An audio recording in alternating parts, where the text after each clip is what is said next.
Today's August 10th. The Bucs split the series against the Reds over the weekend. Let's do some player updates and some statistical things that we really need to talk about. We're going to talk about slugs today. Not the slimy ones, though. It's the Bridge to Buctober podcast.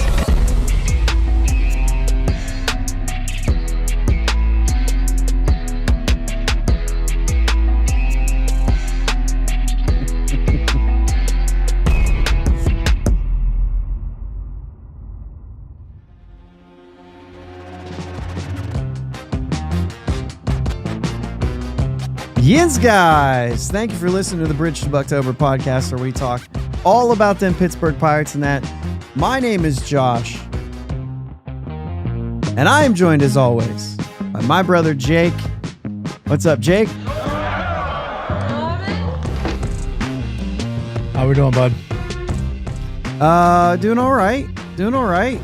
Had some sickness we were dealing with last week. All back, all good. No problems. We're all good. We're back, man. We're back. Yeah, well, I was going to try to think of something to say right off the top of my head, and nothing. I got nothing, man. It's been a long couple of days. Yeah? Yeah. It has been for the Bucs, work, too. Just crazy. Yeah. Long couple day. Long Sunday game, right? 14-8. Just another football score. Like 14-8. Yeah, I mean, I guess. Yeah, 8 threw me off, but yeah. Yeah, I mean, you can get there. Little 2-point conversion. Yep. Mm-hmm. Yeah. Yeah, the pitching has been good, Jake. The pitching's been good all year. That's obviously not the problem of this team, but here we are, and we're kind of into every once in a while the bats come alive, and the pitching kind of lets us down. And I just feel like that's going to happen, right? It's going to happen occasionally, and that's what we're looking at right now. I mean, this one. Clearly, the bullpen with a little bit of struggle on Sunday's game with Yohan Ramirez. And then, I mean, even Moretta gave up a couple runs with the homer. And Cam Sanders just had a rough day. By the way, Cam Sanders sans sunglasses. Or not sunglasses, but glasses. Right? He's been wearing those, like, you know what I'm saying? Those, they're not rec specs, but you know what I'm saying? Like, yeah. Like the old school. He's been wearing glasses.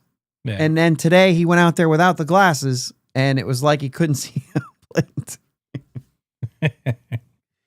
No, listen, walks or errors. We talk about it all the time. The Pirates walked 6 guys, and, a lot of those guys ended up scoring. So, and the same thing happened on the other side. I mean, the Reds walked 4 guys in an inning that walked in a run. So, walks. They walked. Was that second game of the series? They walked IKF in the 9th inning, and then hitting the double. Like, walk bit them there too. Right. Yeah, walks or errors, and that's we're gonna stay on that for a while. You know what I mean? That's just the way it is. But you get a series split in a 4-game series. Obviously, at home, you would like to take that series, but at the same time, like, series split when you're a team who's just trying not to lose 100 games, like, you'll take that. But obviously you would rather win the series at home. But a 4-game series, we talk about it all the time. It's acceptable to split the series. Yeah. And so specifically for a team like this, I guess you would say it's acceptable. Yeah. And you're playing against a team who's fighting, right? I mean, they're not just playing to play at this point. They're behind in the division, not the division, but when they are, but the wild card is what they're looking at. Right. And they're playing from behind. They're trying to play catch up. So they're fighting hard right now.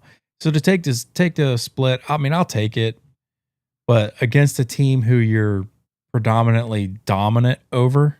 Right. At PNC. And really overall in the last few years, even overall, you know what I mean? But yeah, and the thing is, specifically at PNC, I think. Oh, at PNC, it's real bad. It's crazy. Yeah, and maybe that's the reason for that. But also, Jake, I mean, I don't want to talk about somebody else's team like we're here to talk about the Pirates. But like, I just don't think the Reds are as far advanced as what they think they are. You know what I mean? Like they go out and they sign guys, but who did you bring in? You brought in Ke'Bryan Hayes and Andujar, who obviously had an effect on this game, but like those aren't guys you bring in because you're really close. I think an Andujar pickup would be like a Marlon Byrd pickup for us. Now, he's not that good. He's not that good. I think he is. I think he's a solid player, man. All right. I mean, a career 280 hitter. I don't know, man. Yeah, you know what? And you didn't dislike him as much when he was here either. Right. I mean, obviously, I didn't think he was the answer here, but like as a supplemental guy, I like to go out and get at the deadline just to help you push forward. And I don't know. I don't hate that one, but I don't see where Ke'Bryan Hayes. I mean, their defense is terrible, so I mean, I guess they wanted to up their defense a little bit. I think it's a good fit there for them. Meaning specifically, like they haven't gotten anything from third base, so this is an upgrade. Yeah. Third base has been so bad that it makes this an upgrade. But also with Ellie, the way that he is at shortstop and the amount of errors that are still, he's on the cusp. Like I understand them sticking with him at shortstop. Like he looks like a good shortstop. The numbers are still not good. You know what I mean? Yeah. They're still not good for him. He's got like 17 errors. But it's not just the errors either. He's not even making up with it with like the outs above average or defensive. Like he's not even making up for that. And I think maybe getting a guy like Ke'Bryan Hayes to cut him off a bunch is going to help that team. Yeah, maybe. But I just don't. I just don't think that they're when we play against them, they don't look that much better than us. And that's what I'm looking at. So I don't know, man. They have all the makings. I like their team as far as like the players that they have. And by all means, they called up the young guys and they're letting them work through it. Yeah. Which is what we want the Pirates to do. They're going, and they are. They're ahead of the Pirates right now because of that. Because they said for the last couple of years, like, yeah, we'll be bad. But that's going to go a long way to making these guys better. And it has been. There are some of these guys who are staples in that lineup who are going to turn a corner because they've gotten the opportunity to. Yeah. So anyway, you need reps. Yeah. I mean, they're obviously like I said, when you play them, you don't see a whole lot of like, they're not that much. You think they're not that much better, but like, day in and day out, they're clearly ahead of where the Pirates are. You just look at their record, you can see that, right? Right. But on any given day, it's not, which is why I go back to the Pirates should be a lot better than they are. Because what they have in place, day in and day out, should perform better than it is. I agree with that. But was there a but in there? No, I was just saying I agree. Like you got guys who are scuffling that just shouldn't be. Like Reynolds' season this year has just been awful. I mean, that's all you can really say. I mean, he's had a couple spurts here and there where he's been, Brian Reynolds we know and love, but for the most part, it's been bad. And that's a big one because he should be anchoring down the middle of our lineup or the top of our lineup, however, whatever you want to call it. The middle has shifted. I see what you did there. Anchor down. I see what you did there. But it's just like you got O'Neal Cruz who should be taking those steps forward, and he's still putting up some numbers.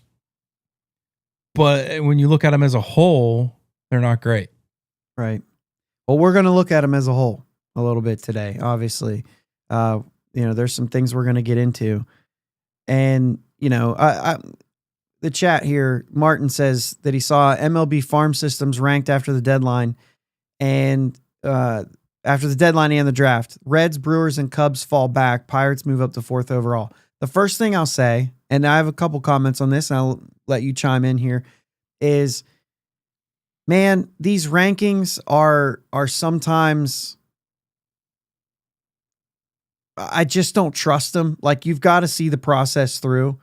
I understand that you don't get a good rating unless you have good players, but those good players could fall out. There could be other guys who they're not talking about yet who will go up. And I'll say one thing. Right now, it's exciting. And Douglas Smith says, I wonder if it's mostly due to Connor Griffin. Connor Griffin moves up to the number 1 overall spot. He won't stay there forever. It will be one of two things. He will either graduate like Roman Anthony did, or, and this is a real thing, or they'll get prospect fatigue and they'll want to stop talking about him and they'll want to talk about somebody else. And so they'll move him up. That's why after the draft, it seems like every year the guys drafted are going to jump way up on the list and then they'll trickle their way down. Termarr Johnson's a big, the reason he drops is fatigue because they get tired of talking about that player and they want to talk about somebody else. So while there's still a chance for Termarr to be a good player, it's like they love, prospect guys love their shiny new toys, and they're always going to just go hard on the shiny new toy. And then as they keep talking about it, they want to stop talking about it and they want to move it down so they can talk about a new toy that they got. So that's kind of the prospect thing. I will say too, Martin says they have some interesting prospects. I have, like, when I talked about these trades that they just made, I was not kind necessarily to the guys they brought in. And I even said, this isn't about the guy they brought in. It's more about the guy that went and that there wasn't enough coming in. The guy that I kind of nicknamed the first couple episodes when I was upset. I think you guys understand. I get a little grace. We all get a little grace when we're upset, right? This Sammy Single-Egg guy looks like an interesting prospect. He's hit well. Sammy Stafura, he's hit pretty well. There are a couple other guys that they brought in who do look like they could be good pieces. And so that probably does help their rankings a little bit. The fact that they dropped a couple guys in there. I had somebody messaging me this week talking about specifically about Raphael. Oh my gosh, help me with the name. The big piece in the Bednar trade, who I didn't think was a big enough piece. I'm terrible with names, dude. And you're forgetting it too. Yeah. I keep wanting to say Montero, and I know that's not Flores. Okay. So Rafael Flores, and yeah, there, see Martin's in there. He's on it. Flores. But like they want to bring these guys up, and they were specifically wanting to tell me that they like that piece a lot more than I do. And so, I don't know, man. There's other guys that are interesting. I mean, Esmeralyn Valdez is our number 19 and he's moving up. You know what I'm saying? Like, you got guys like that who are moving up. Javier Rivas just hit a double in his third straight game after he moved up to AA. He's not even in our top 30. And this guy, if he, any of these guys, if they work hard, could come up and be something and have a major league career. So, there are some guys that you like to look at. But at the same time, the lists, the prospect lists, they're just really hard to take seriously. But when they all change, you know what I'm saying? They all change, whether you're looking at Baseball America or Pipeline, or if I've said this before, Jake, if I did my own prospect list, my number one prospect would be the closest guy to the major leagues. That's how I would do my, not the guy with the highest ceiling, not the guy with, right? I would say who can make an impact. When I look down that list, number one is who's the closest to being ready. Yeah. And there would be some impact involved there too, obviously.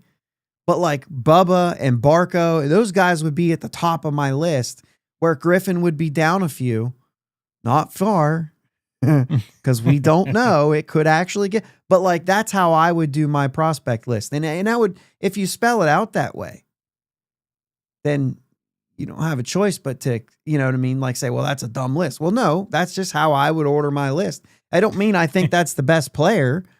It just means I think these are the guys who, that way, if you were somebody who didn't watch the minor leagues, you could say, oh, who's the top 5 guys? Who should I know? What names should I know? You don't need to know. Right. For? You don't need to know Tony Blanco Jr. right now. Yeah, he's hitting 100 and 400 mile an hour home runs right now in Bradenton, but he's in Bradenton and he's 20 years old. You know what I'm saying? Like, just wait. Because I kind of don't care yet. You know what I mean? Until I feel like you can make an impact on the team within the next 2 years, like, then just keep working, bro. And I'll see you when I see you. Yeah. Become relevant, and I'll start paying attention. And I don't say that to dog on guys. Like, these guys are all working hard. They're all trying to do their thing. But like, I'm watching 162. You know what I'm saying? I don't have a whole lot of time for that. You guys are probably killing me. Actually, not too bad. No. I thought maybe I'd be getting eaten up for this, but yeah. Anyway, any thoughts on that before we start getting into some players and some statistics and stuff? I mean, I like our farm system right now too. So I'm glad to see they're getting national recognition, but I get what you're saying as well. I mean, anything can happen between now and when and if these guys make it. Yeah. Did you see Bucko Mike, I'm with you, man.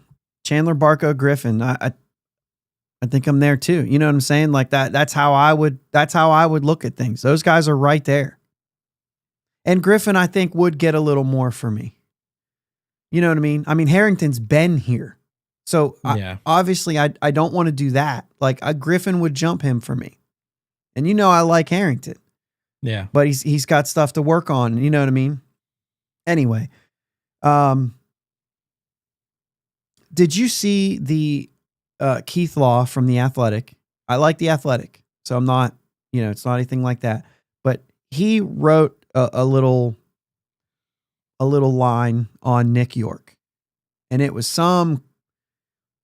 I don't remember the quote, but it was, somebody should be taken behind the woodshed for changing his swing. Because he's got some kind of hesitation in his swing, right? And they're saying basically what this was to me, and I'm just going to throw it out there. And you can say I'm silly or whatever, but I'm just going to throw it out there. Because to me, this felt like another example of somebody just trying to pile on. Let's see if I can make Pittsburgh look bad. And they made a comment about Nick York's swing and how they made some kind of change and it's a terrible change and that guy should be basically executed for it. You know what I mean? Like, I don't know what you're saying, but yeah. But then, there's some guys down there right now and they talk to him about it and they ask him about it. And he's like, yeah, I saw that. I haven't changed anything in my swing all year. I haven't touched it. It's the same. I haven't changed it in 2 years, I think he said. But like the point is there's been no change. So why make something like that up? This is another reason why, and he's a prospect guy. There's another reason why, like, those lists sometimes, like you said, it's nice to see him get some national recognition, right? Because there are times that they will intentionally get negative recognition for no reason. Like, he made that up out of thin air just to make the Pirates look bad. That's it. Yeah. He had one reason, one purpose, and he had no grounds for what he was even saying. And this kind of stuff happens all the time when it comes to Pittsburgh. I have guys tell me all the time, they'll say, well, what do you think of this? And I'm like, that's not even a real thing, man. Yeah. Well, I saw it here. That's fine. It's not real. Yeah. There you go. It's just wild. Like, why? Like, just why? Why write anything? Haven't you seen Bambi? Nothing nice to say. Don't say anything. I'm just kidding. Is that Bambi? I was just telling Jake there were 7 deers. One of the critters on it. There were 7 deer in my backyard right before we got on here. And then he brings up Bambi. There's like a weird thing there. Bambi didn't say it, but it was in the movie. Actually, that's what I meant. The movie was called that. So. All right. So anyway, that's what I got on prospects. And by the way, Connor Griffin is just continuing his tear. It's ridiculous. I think it's tough to say he's the best Pirates prospect I've ever seen, though. Just because Skeens was a prospect at one point, too. Oh, yeah. But let's say hitting. I mean, is this better than what you Yeah. remember from McCutchen? And you know what I mean? Yeah, I would say yes. Because we were younger. At that point in time, I didn't pay attention to prospects. I was like, who's this McCutchen dude? He better be good. Yeah. That's where I was at that back then. Okay. I get it. All right. So let's talk about Brian Reynolds a little bit, and we'll continue moving. Like, I just want to ask you right out. Like, do you think that he's time out? Didn't see Skeens. I see you, Martin. You didn't see Skeens in the minors. I get it. Okay. I see that. Yep. Good call out. Is Reynolds? We've had this conversation before. We felt like maybe he was just kind of starting to click again. Do you see it right now? I mean, you're seeing it right now. Like he's hitting the ball really well right now. Things are starting to click. I'm still waiting on the power, but at the same time, I will take an opposite field blast at PNC Park from Reynolds. Like that was a good swing on a 3-0 pitch. Yeah, just to kind of put it in perspective a little bit, like July Reynolds, well, we talk about June Reynolds all the time, right? And he hit 256 in June with 3 home runs. You know what I'm saying? With a 316 on base, like not what we're used to. But then we kind of looked at a couple of those moments in June and felt like maybe, and then it tapered off into those numbers. And then in July, 195 average with a 222 on base. That's a full month, Jake. Yeah. That is 87 at-bats at 195, 222 without a home run in July.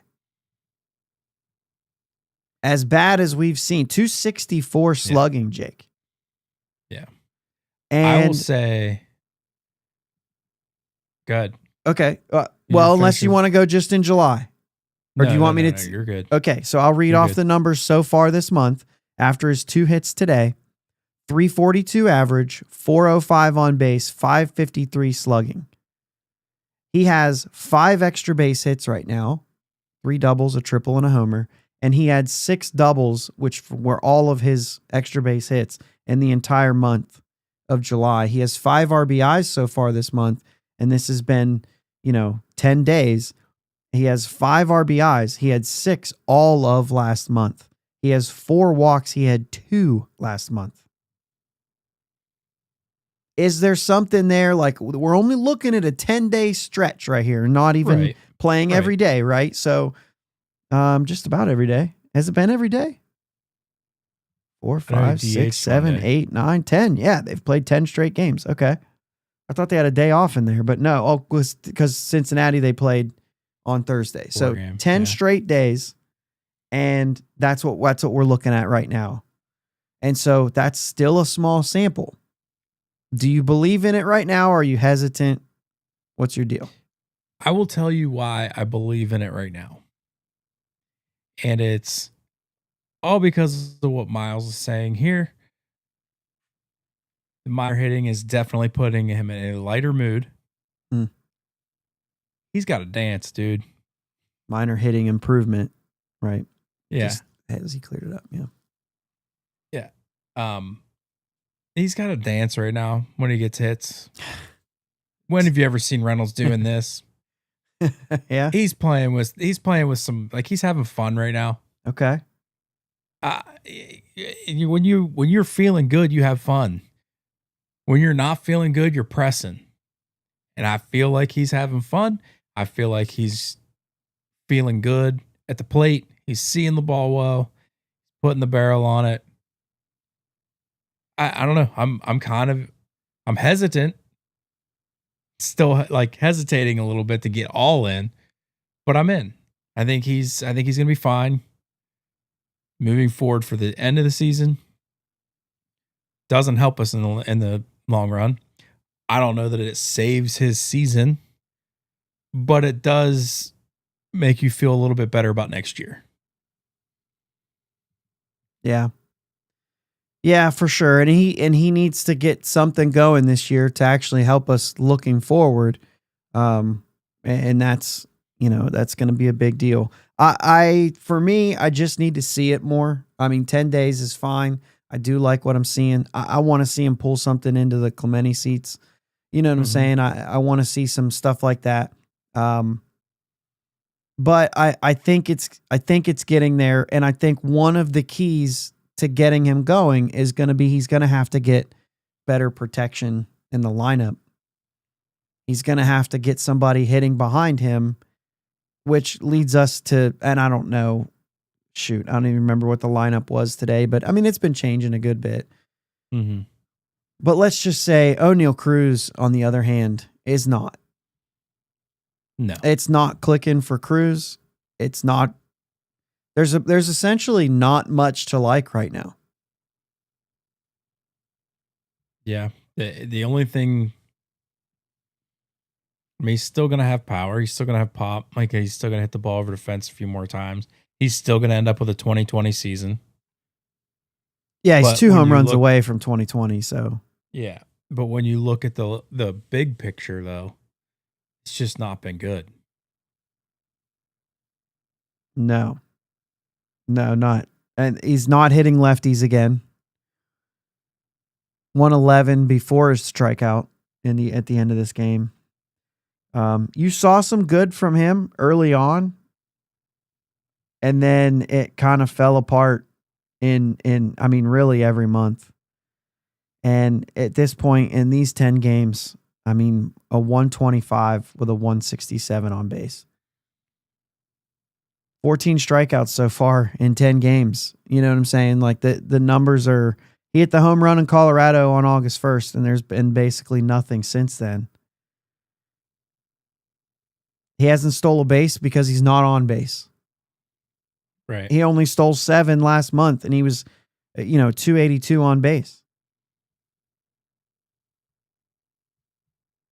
It's discouraging. That's a guy that you really want to see going. And I really thought, Jake, and I don't know if this plays, I had something I hadn't really put a whole lot of thought into.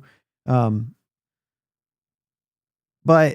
I mean, he's hit 2 home runs since the home run derby when he put on a show, and he kind of put a name on himself a little bit. And I imagine there's a lot of people around the league that haven't been watching, so they're just assuming that he's still doing it. I don't really think that plays here. I think that the struggles have been before and after. Yeah. But at the same time, like, I was really hoping that whole scenario, him being there, him being involved, him getting that type of recognition and respect might have pushed him in the right direction. And it's not. And I don't know really where to go from or with that. And obviously, first year with a new hitting coach, I don't think that you can really pass judgment when you're working with a guy for, how long do you have to watch him before you can start really pouring into it? You know what I mean? So I don't know.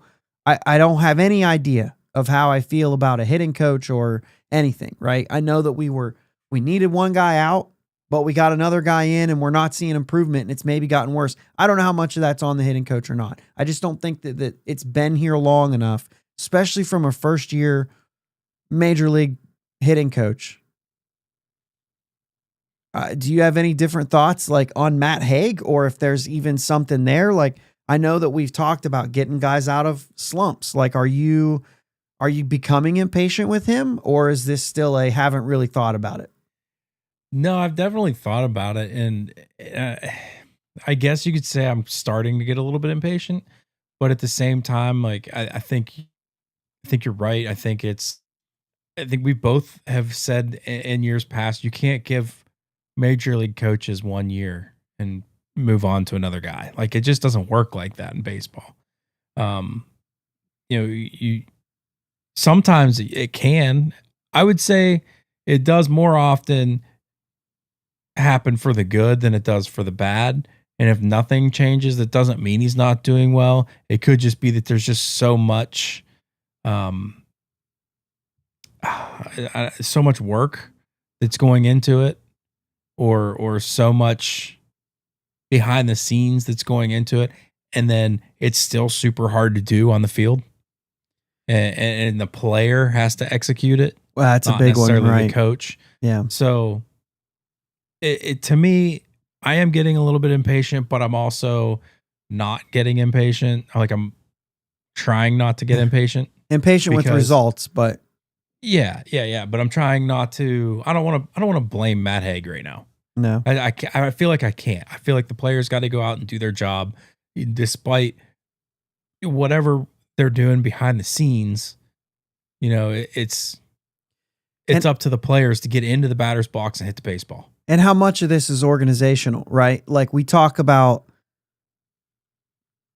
organization is going to have an approach that they like to go with, or there's a certain thing that they're trying to do. Like, Ben Sherrington is going to have to say, these are the types of players I'm acquiring.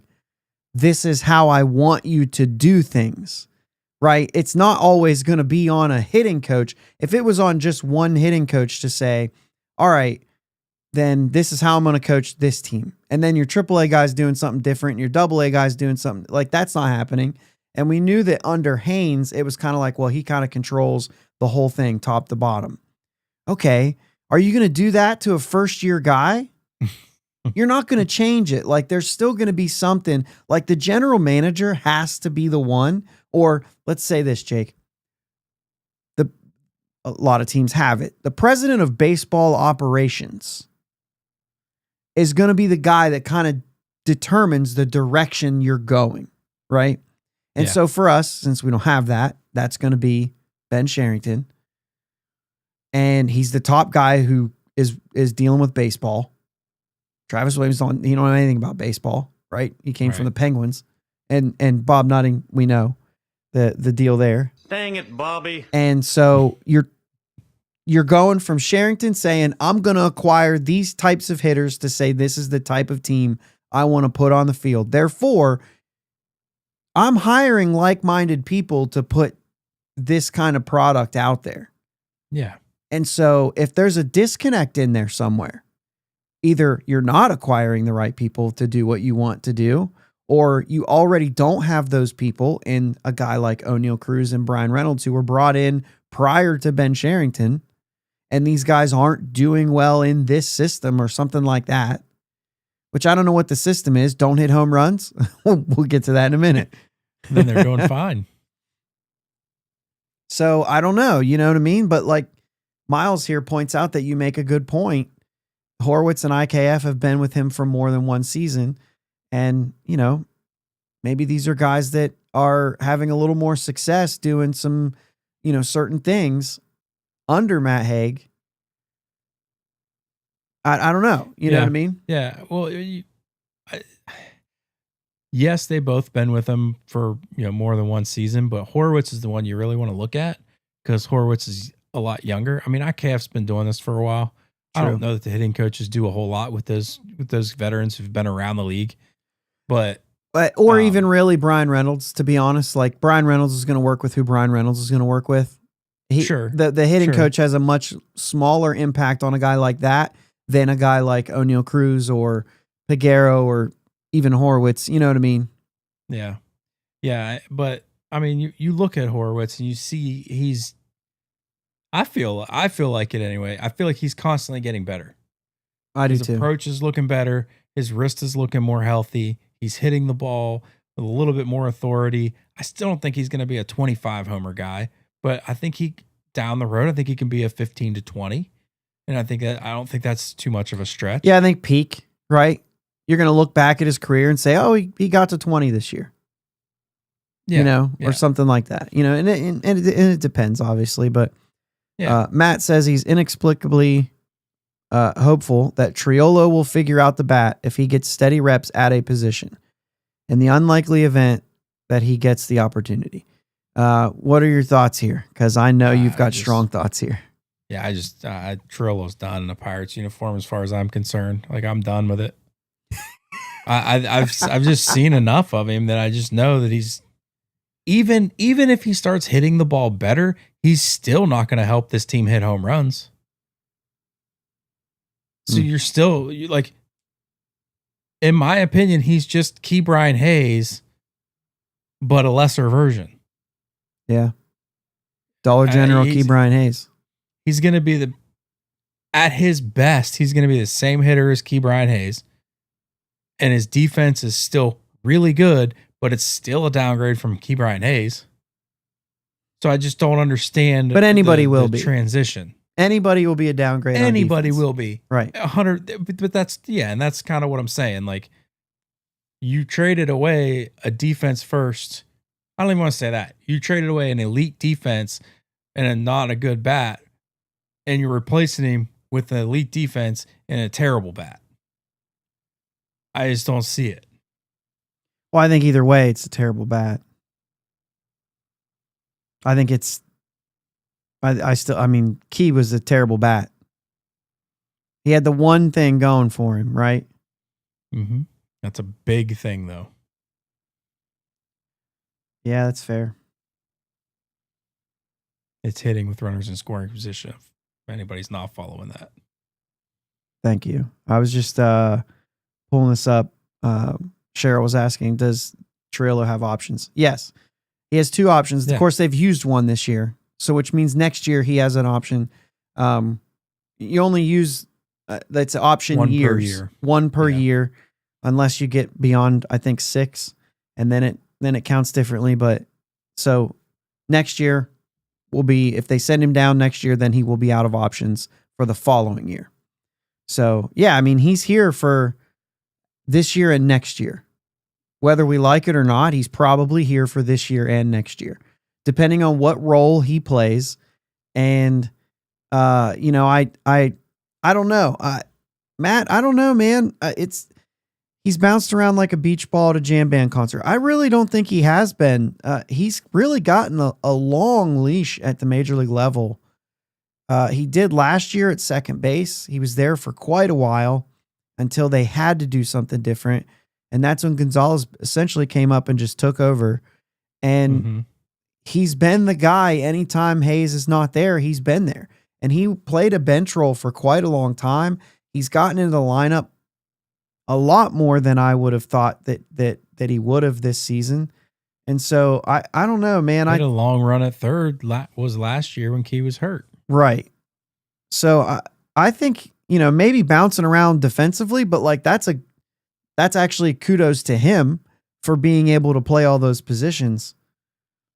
But I don't know how many guys you can look. I mean, he's played 64 games this year. I don't know. There's a lot of guys on our team who've played 64 games this year.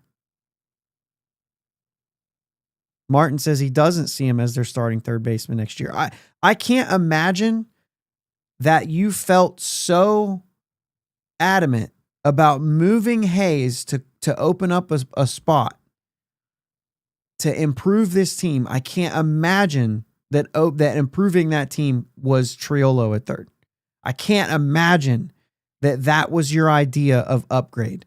And so I just don't think that's even a possibility.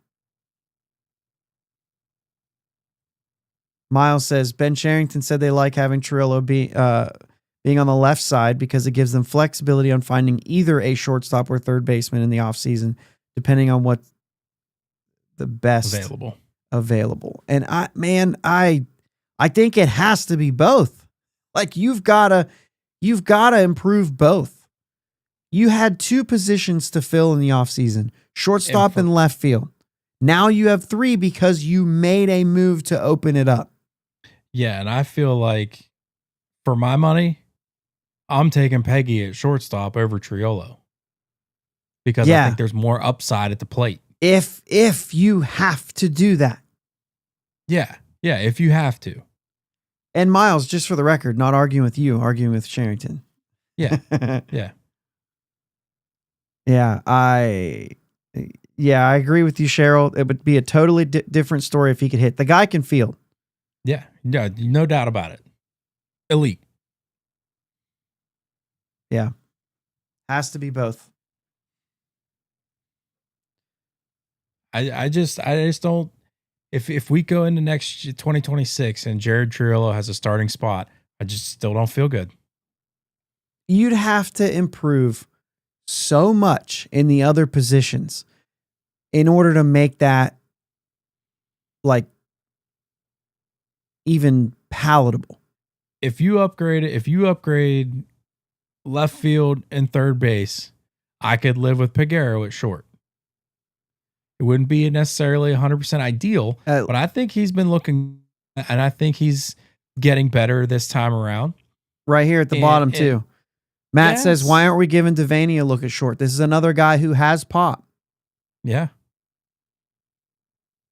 He will, by the way. He will get a look.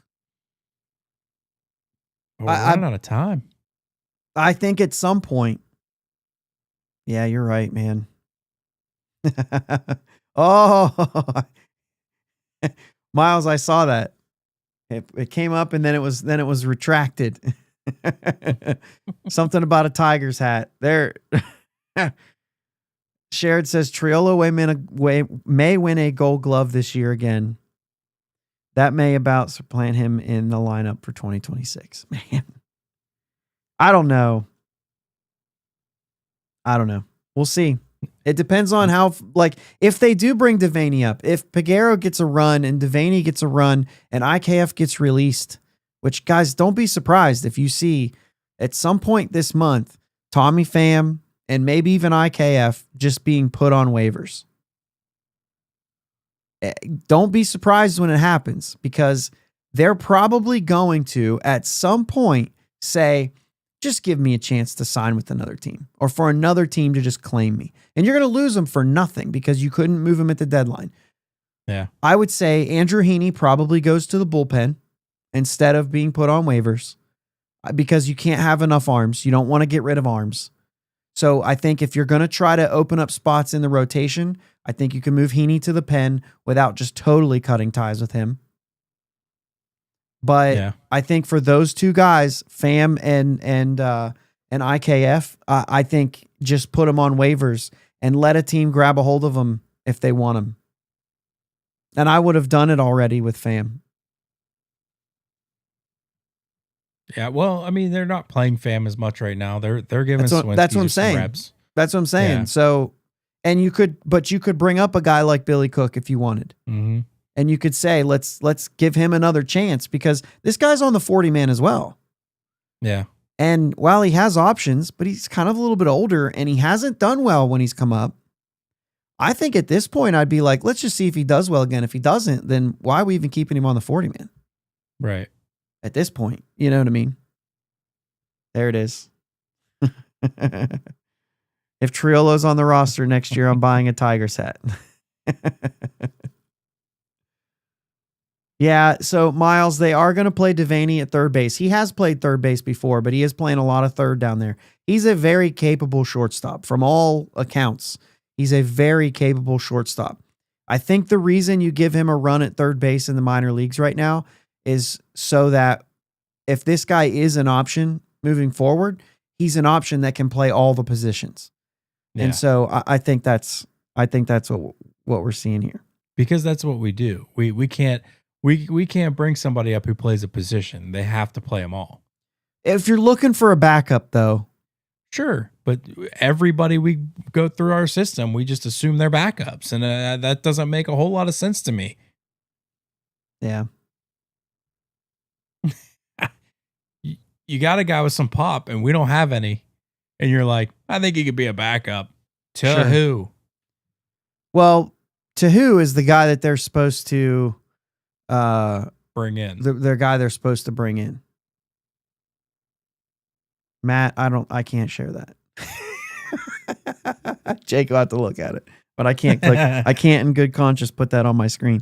Anyway, I actually brought that up. I know to you at one point. I know you did. I'm I'm very nervous to see what happens there. Yeah. All right. Let's talk about the power then. When we talked about all these moves, but all this bases around one thing here now, right? It's all bases around power. And let's talk about some numbers for this team and where they are in power and all that. They're 30th. That's not a surprise to anybody, but just hear me out. They're 30th in home runs with 83. 83 home runs. The Padres are next, 29th with 99. They are 16 home runs below the next team. I mean, I get that, but Josh, how many does the one spot have? Well, we're getting there, Jake. We're getting there. The Royals are next with 103. The Nats, 111, and it goes up from there. Okay, 111, 112, 113. Like there's a bunch of teams moving from that point. So that's like the pack, right? Yeah. But there's 3 teams well below the pack. Royals at 103, Padres at 99, which by the way are winning games that way. And then the Pirates with 83. There are 5 teams with double the number of home runs than the Pirates. Like double. The Cubs have 166 home runs, and they're playing right now. They might have 167 by now. I don't know. The Angels at 169, the Mariners at 171, the Dodgers at 175, and the Yankees at 183 home runs. Exactly 100 more home runs than the Pirates. 100 more home runs. We have 83. All those teams are double us, and one of them has 100 more. It is bad. Yeah. Now, let me throw a little condition out. I mean, Brian Reynolds has 11 home runs. If he's having a normal season, we're a little closer. That's just one guy, though. Yeah, you're looking at about 6, 7, maybe 8 more. Right now. Right. So still 10 below the next team. But I'm just, you know what I mean? It's a big difference. The Pirates have a 347 slugging percentage. That's slugging. Dead last, obviously. Next is the White Sox, Jake. I said 347. Next is the White Sox with a 370. Which isn't very good either, but still. But just look at that gap. Mm-hmm. We're even 28th in doubles with 165. Only the Angels and the Mariners have less than us, and those are 2 of the teams who have double the home runs. So their doubles are just going over the fence. Yeah. So, yeah, they have less than us, but that's kind of pitiful because they have double the home runs. Yeah. So, essentially, we're 30th in doubles, too. Right? Basically. I mean, if they just hit like 20 less home runs, they still have way more home runs than us, and now they have more doubles because all those balls just landed for doubles. Our team leaders in home runs are Cruz with 18, Reynolds and Kutch with 11. Are you ready for this? Davis, Nicky G, Horwitz, and Pham with 5. Our 4th highest home run total is 5. 5. And then Leover Peguero with 4. He hit 3 in one game. Like that's how quickly you can get to 4. Yeah. Canario, Triolo with 3, Sawinski with 2, Bart and IKF with 1. These guys have played the bulk of the season, Bart and IKF. Yeah. 1 each. Wouldn't have expected that from Joey Bart either. Not 1. No. Even the players that are gone, Jake, even the players that are gone from this team, Frazier had 3, Hayes and Gorski had 2. Valdez is on the IL. He's out for the season, but he had 2. Yeah. It's wild, man. It is wild. I will say I wasn't on board with the 100% on board with the Joey Bart train. However, I did not see him hitting one home run. I still saw him hitting more than this. Yeah. He should at least be our fourth player with more than 5 home runs. Yes. Yeah.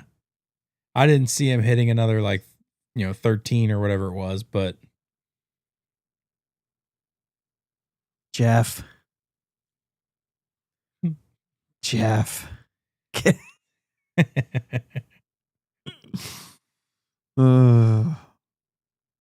What's up, man? Miles, you haven't you haven't heard us say the Rockies yet because they play at Coors Field. Yeah. Yeah, which actually I can. 20th in home runs at 120.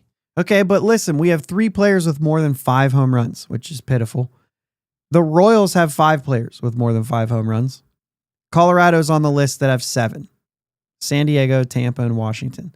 The most on this list is the Dodgers, the Angels, and the Red Sox with 11 players of more than 5 home runs.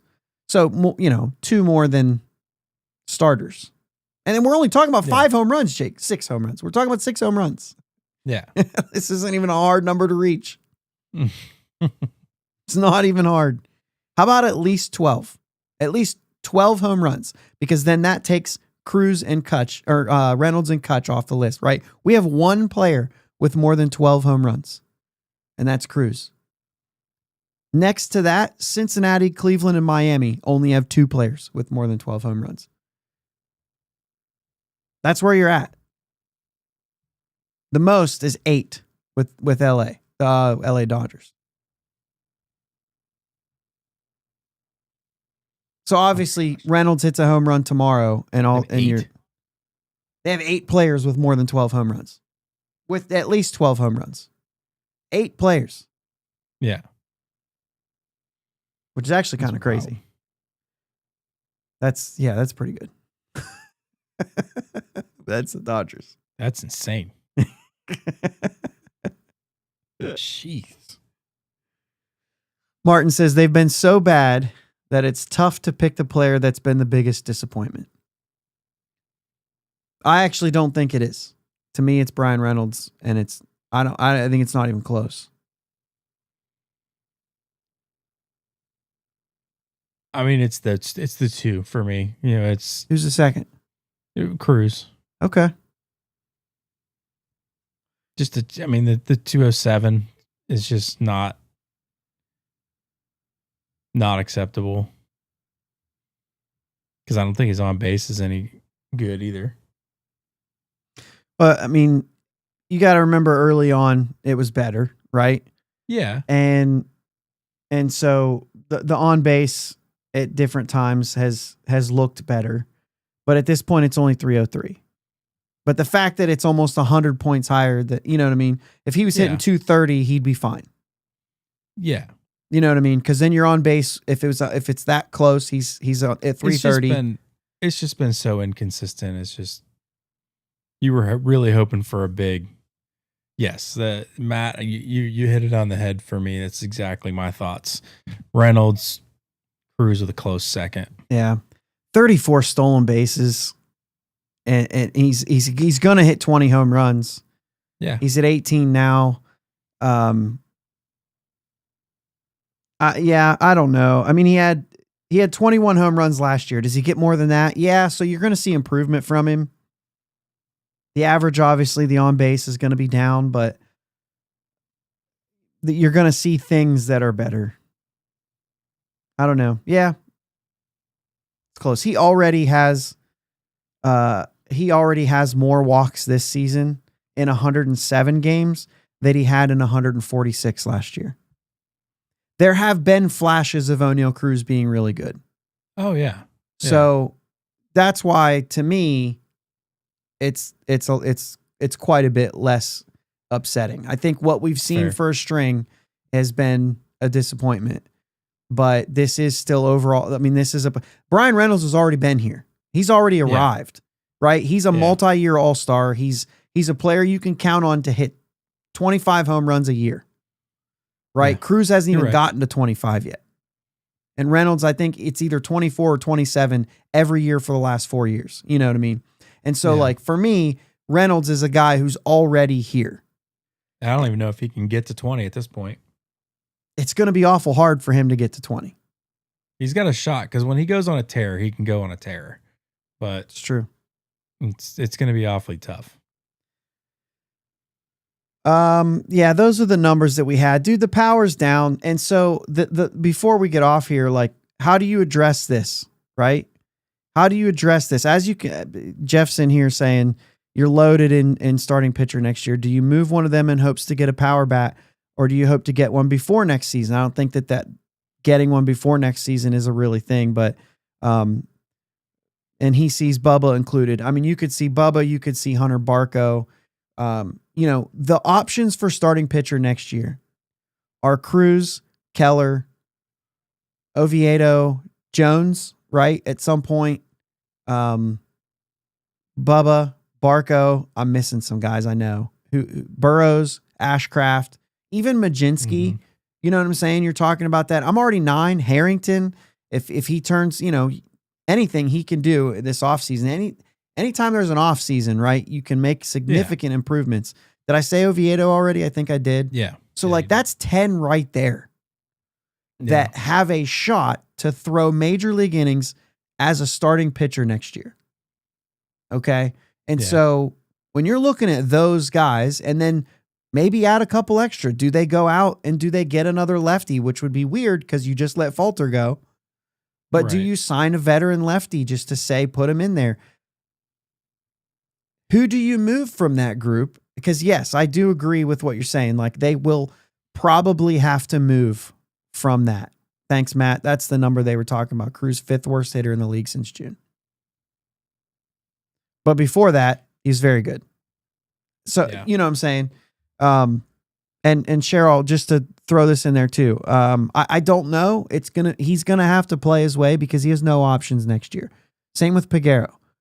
Peguero and Sawinski, their fate relies on how they do from this point to the end of the season because they cannot be optioned next year. They probably, if you do that, a lot of times you don't keep those kind of guys on the 40-man anyway.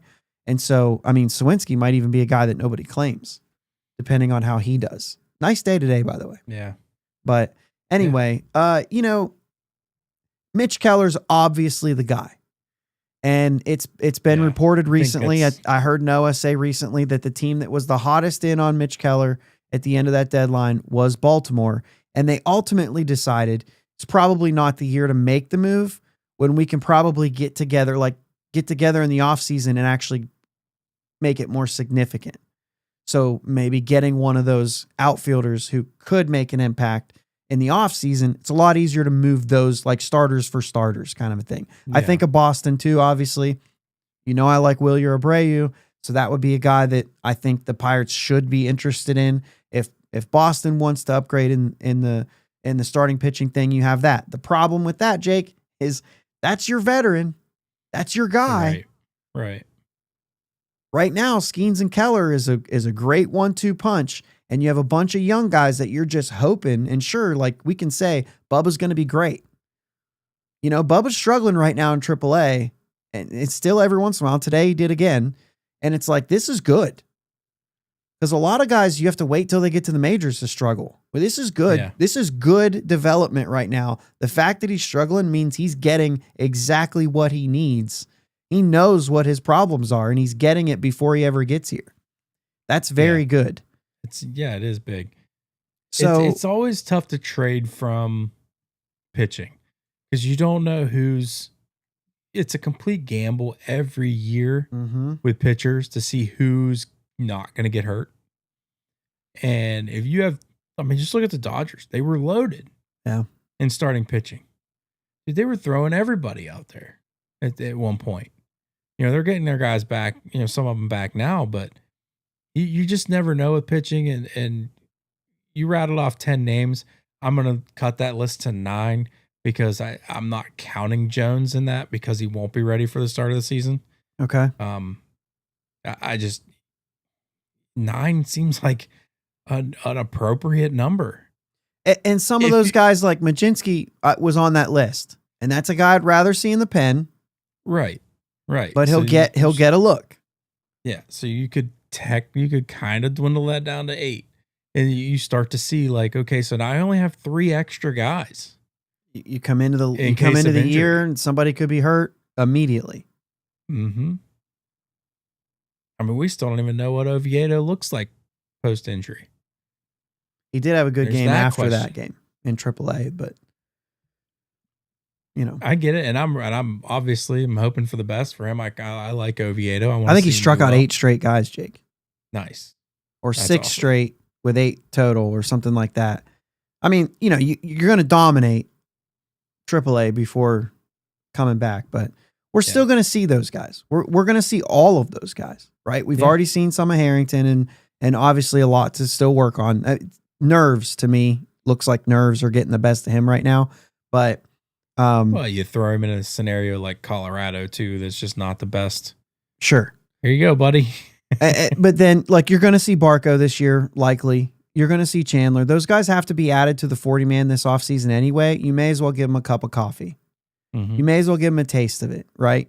And so I think that you'll probably see. I'd be surprised if you don't, right? See them, both of them, each of them, at least pitch a game or 2. So I don't know, man. Rosika says, if Ben Sherrington's still making trades this offseason, it won't matter who gets traded. Bucks will get fleeced. I think if you can make a trade like that at the major league level, there's a possibility you could go, because it's not going to be Hall, right? You're talking about, like, for instance, Keller for Abreu. And at this point, I don't know, maybe there is a better opportunity out there to deal from the prospect pool to get somebody. Maybe there's a team out there. Sometimes that's harder to do in the off season because every team's trying to build a team, but maybe that's a possibility. Maybe, I mean, I don't know that you would do that with Bubba necessarily. And for me, because of PNC Park, I wouldn't do that with Barco because he's left-handed, but maybe there is a way that you could deal from that. Maybe even Jared Jones, Jake. I mean, we've dealt Tyone and Brubaker while they were injured. Yeah. Well, maybe something like that is in the cards, that maybe Jared Jones is dealt for a piece and see where that goes. I don't know. But they're certainly not going to compete in free agency. And if it's Mitch Keller, as much as it hurts to lose that type of presence, if you trade Mitch Keller, you're getting a 1-year deal for somebody else. Which is why you can do that, right? Which is why you can do that kind of a trade in the offseason and not in the middle of the season. Because if you trade Mitch Keller, you're going to sign a veteran on a 1-year deal to take his place. Yeah. For sure you're going to. And you almost have to. But what you could do in that process is get a major league bat and clear up some money. Mitch Keller's getting paid. Yeah. So there is a possibility that helps the process, right? We know the reports. They're not increasing payroll next year. They shouldn't have to, right? Because they've just saved $40 million. If they trade Keller, there's another 20 almost. Yeah. I think 17 and a half or 18 and a half he makes next year. So whatever it is off the top of my head, like you got a lot of money to overpay somebody to come play left field, to overpay somebody to come play third or shortstop or shortstop. So I don't know. I think that there's definitely a possibility that they make some kind of move. They have to be super aggressive. We just talked about the home run numbers. They have to be super aggressive. They're going to have to pay somebody $5 million more than what they're worth in order to convince them to show up here and hit home runs. Yeah. That's just the truth of it. They miss out every year. They miss out. You know what I mean? And it's, we were close to getting this guy. Well, you're going to have to start putting up some more money. Cross that finish line. Which we know he never does. Martin, I haven't seen Harrington coming out, so I don't know if it's just been usage lately. The fact that he was up here and he's down there and he's been moving around a lot. So I don't know. That's a good question. I'll have to look into that. He asked if Harrington was hurt, for those of you listening to the audio. So yeah, I don't know, man. It's not necessarily a good spot for this team to be in when they're supposed to be a good team. But if you get bounce back seasons, if you get another year of getting better from Cruz and you get a bounce back, not a bounce back season, a back to normal season, I guess you call it a bounce back, but from Reynolds, right? And Horwitz continues to get better. Gonzalez continues to get better. Those are things that you can count on those things. They might not happen, but you should be able to count on players getting better, right? Yeah. You just don't know how much better. Yeah. And then obviously, like, man, we've got to see, in particular, you've got to see Cruz and Henry Davis do something from now till the end of the season. Yeah. So, to me, I think the focus has to be on power and slug. It has to be. 100%. That's the only way. I don't care if a guy's like, yeah, he's not a very good outfielder. I don't care. Hit home runs. Hit home runs, and we got to have power in this lineup. Those numbers are embarrassing. Yeah. You know what I mean? Yeah. I'm. You look around at some of the free agents too, and you can look at the top of the free agent pool, but that's not who Sherrington or person to be named later is going to have the privilege to look at. Thank you, Ethan. Harrington placed on the 7-day IL today. So yes, Martin, he is hurt. And at some point, guys are going to start getting shut down. Yeah. Right? You know, Hunter Barco isn't going to pitch the whole year probably. It's just going to keep getting harder.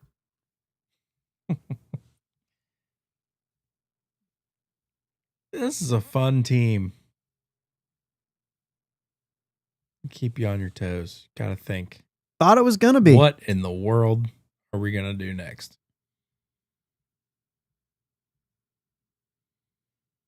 That doesn't mean what he thinks it means.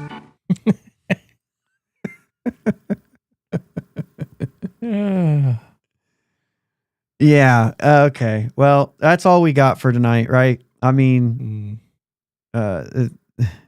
Seth says just got back from no service land. Pirates still haven't got back from having a power outage. Oh, Matt, come on. Trade Keller for Andujar. Oh, boy. I don't mind Andujar, but I'm not okay with that trade. Dude, it's going to be interesting to see what they do to try to get this place, to get this fan base even to buy in. Yeah, I mean, the only way they can get the fan base to fully buy in is if they actually pay money and go out and get somebody. I just don't see it happen. I don't know how you're going to. So, and there's a lot of those guys. Bucko Mike says 31.1 million committed before ARB guys. Some of those ARB guys aren't going to be back, I would think. And like I said, I don't know. Ethan's got all the numbers, man. So I actually just pulled up the spreadsheet earlier, Ethan, when I was asked if about Triolo's options. I said, well, I'm going to make sure before I say. Yeah. I would have been right, by the way. But anyway, let's play some music and get out of here. Always appreciate you guys in the chat. Always appreciate everybody listening throughout the week. Daily shows will be back on now that I'm feeling better, and we'll roll with those. So hopefully, hey, Brewers coming into town, Jake. Guess what? The only team with 70 wins, and they have 73. The best team in baseball again is in our division, and it's a different team this time. So everybody wants to dog the Central, but look at the Cubs have been up there, the Brewers, the Tigers. Anyway. Yeah. Let's go Bucks. Let's go Bucks. Thanks for listening to my dad and Uncle Jake on the Bridge to Buctober podcast. Follow them on Twitter, Facebook, and Instagram at Bridge2Buctober. Don't forget to subscribe so you know when new episodes are released. Clear the deck, cannonball coming, and let's go Bucks!